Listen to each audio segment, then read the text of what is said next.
fy enw i wedi mai, a fy enw i Grig. Rydyn ni yn disgyblion o Ysgol Dewi Sant Llanelli. Y llyfr rydyn ni'n darllen yw'r bwystfil ar Betsan, sioe ar y bwystfil. Gan Jack Megid Phillips a'r addasiad Gymraeg gan Elidr Jones.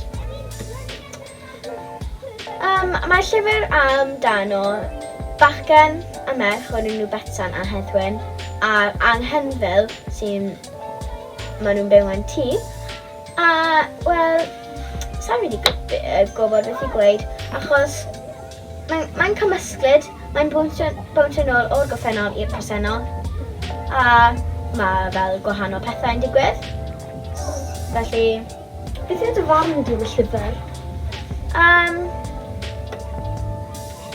Mae'n dda, ond falle mae'n cymryd amser i darllen y llyfr, a falle bydd angen fel ymlacio a fel rhoi amser i chi i darllen y llyfr. Yn lle fel tyma bach ar y tro, achos mae'n barod cymysgled. Mae'n barod cymysgled.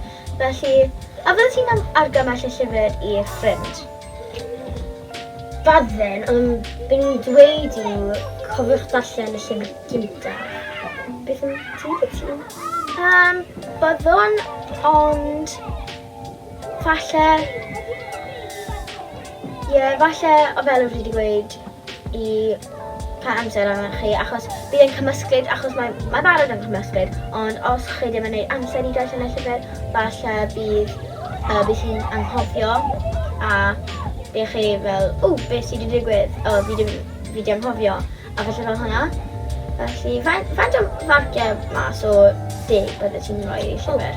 6, mae'n dda.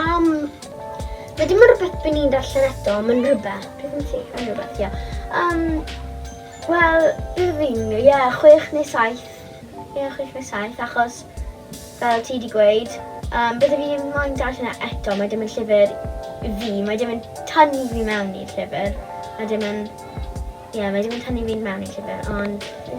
I ba oedran beth ti'n meddwl bydd yn addas i? Falle fel plant yr oedran 11, 10, falle, beth am ti? Beth am, rhwng oedran ni, 11. Wel, diolch am wrando. Hwyl fawr!